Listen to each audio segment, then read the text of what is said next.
सुंदरपुर गांव एक ऐसी जगह जहां वक्त जैसे थम सा गया था। हर तरफ बस घना सफेद कोहरा। ऐसा लगता था मानो किसी ने पूरे गांव पर एक कफन डाल दिया हो। और इसी गांव में थी सिंगा हवेली, एक ऐसी जगह जहां का सन्नाटा भी चीखता था। और इस पूरी कहानी की जड़ है बस ये एक लाइन। ये कोई मामूली भूतों की कहानी नहीं है जी, नहीं। ये तो एक सदियों पुरानी बद्दुआ की दास्तान है जो आज भी उस गांव की हवा में जिंदा है। और आज की रात कुछ खास थी। वही रात जब वो बद्दुआ जागने वाली थी। तो चलिए अब जरा इस हवेली के उस शापित राज की परतों को खोलते हैं। देखते हैं कि आखिर ऐसा क्या था जिसने सुंदरपुर के लोगों के दिलों में इतना गहरा खौफ भर दिया था। तो कहानी कुछ यूं है कि सिंघा हवेली में चंद्रमुखी नाम की एक नर्तकी की रूह भटकती है। लेकिन वो हर रोज नहीं दिखती। वो जागती है सिर्फ और सिर्फ अमावस की रात को। और जब वो जागती है तो हवेली से एक अजीब सी, एक जादुई संगीत की धुन आती है। ऐसी धुन जो सुनने वाले को बस अपनी तरफ खींच लेती है। और जो भी उस धुन के पीछे गया वो कभी पहले जैसा होकर वापस नहीं लौटा। और इस कहानी में जो सबसे डरावनी बात है ना, वो गांव के एक बुजुर्ग काका बताते हैं। वो कहते हैं वो हवेली, वो जान नहीं लेती, वो यादों को पी जाती है। सोचिए जरा, ये तो मौत से भी बदतर सजा हुई, आपकी पहचान ही खत्म। और ये सिर्फ सुनी सुनाई बातें नहीं है, इसका सबूत भी है। करीब 10 साल पहले की बात है। एक पुलिस इंस्पेक्टर था जो इन सब पर यकीन नहीं करता था। बड़ा मजाक उड़ाता था, कहता था मैं भूतों को गिरफ्तार करूंगा। पता है क्या हुआ? अगली सुबह वो हवेली के आंगन में मिला, पूरी तरह पागल हो चुका था और बस हवा में सितार बजा रहा था। और जैसा कि ऐसी कहानियों में अक्सर होता है, ठीक उसी खतरनाक अमावस की रात को गांव में 2 नए मेहमान आते हैं, विक्रम और सुमित। इन्हें जाहिर है इस कहानी का कोई अंदाजा नहीं था और वो अनजाने में ही सीधे उस श्राप के रास्ते पर चल पड़े थे। ये दोनों दोस्त एक दूसरे से बिल्कुल अलग थे। एक तरफ विक्रम, जिसे ये सब कहानियां बकवास लगती थीं, और दूसरी तरफ सुमित, जो गांव की पुरानी यादों में खोया हुआ था।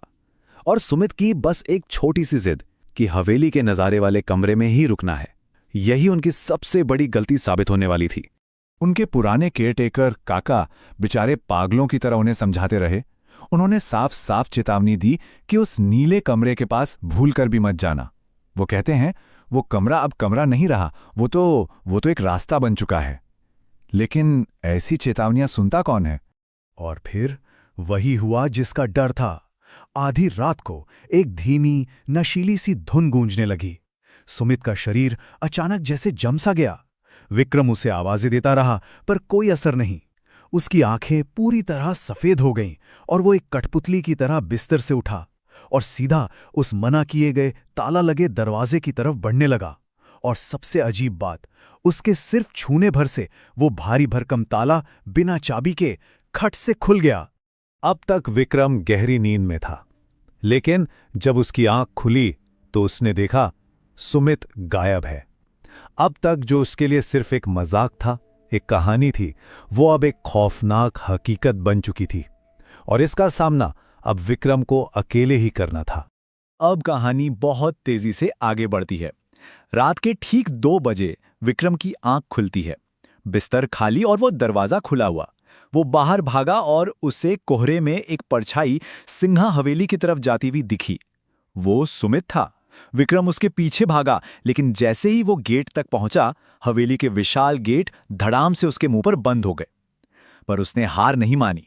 उसे एक टूटी हुई खिड़की दिखी और वो बिना कुछ सोचे उस डरावनी हवेली के अंदर कूद गया। हवेली के अंदर का जो नजारा था वो किसी के भी होश उड़ाते। वहां एक महफिल सजी थी, लेकिन सुनने वाले वो इंसान नहीं थे। वो तो पत्थर के बुत थे, जिंदा इंसान जिन्हें पत्थर बना दिया गया था। ये वही बदनसीब लोग थे जो कभी उस धुन को सुनकर यहां आए थे और हमेशा के लिए यहीं के होकर रह गए। और उस अजीब महफिल के ठीक बीचों बीच जमीन से कोई 5 फुट ऊपर एक सुर्ख लाल रंग का सितार हवा में तैर रहा था। जी हां, हवा में। और उसे कोई नहीं बजा रहा था, वो अपने आप बज रहा था। विक्रम समझ गया, इस पूरे श्राप की जड़ यही सितार था। तभी एक गूंजती हुई ठंडी आवाज ने उस श्राप की वजह बताई। ये चंद्रमुखी की आवाज थी। वो कह रही थी, बरसों पहले उन्होंने मेरे हाथ काट दिए थे। अब मैं दूसरों के हाथों से बजाती हूँ। मतलब सुमित उसका अगला शिकार, उसका नया साजिंदा बनने वाला था। विक्रम अब तक समझ चुका था कि इस अलौकिक शक्ति से लड़ने के लिए ताकत नहीं, बल्कि दिमाग की जरूरत है। और यहीं से कहानी अपने अंजाम की ओर बढ़ती है, एक पुराने, सदियों पुराने श्राप के अंत की ओर। अचानक विक्रम की नजर उस तैरते हुए सितार के ठीक ऊपर लटक रहे एक बहुत भारी झूमर पर पड़ी। एक आइडिया कौन था, उसने पास पड़ी एक पीतल की भारी मूर्ति उठाई और अपनी पूरी की पूरी ताकत लगाकर उसे झूमर को थामे हुई पुरानी जर्जर रस्सी पर दे मारा। निशाना बिल्कुल पक्का था और रस्सी टूट गई। जैसे ही वो भारी भरकम झूमर उस सितार पर गिरा और उसके टुकड़े टुकड़े हो गए, वो खूबसूरत नशीली धुन एक भयानक कान फाड़ देने वाली चीख में बदल गई। पूरी हवेली कांपने लगी, दीवारें गिरने लगीं, शराब टूट चुका था। विक्रम ने एक पल भी नहीं गंवाया। उसने बेहोश सुमित को अपने कंधे पर उठाया और बाहर की ओर भागा। वो मुश्किल से बाहर निकले ही थे कि उनके पीछे वो सदियों पुरानी हवेली धूल और मलबे के ढेर में बदल गई, और उसके साथ ही वो श्राप भी हमेशा हमेशा के लिए खामोश हो गया। पर यह कहानी खत्म होते होते एक बड़ा दिलचस्प सवाल छोड़ जाती है। क्या वाकई चंद्रमुखी की उस अधूरी धुन का मकसद सिर्फ डराना था, या वो बेचारी बस किसी भी तरह अपनी धुन को पूरा करना चाहती थी? क्या पता, कुछ धुनें सिर्फ पूरा होना चाहती है।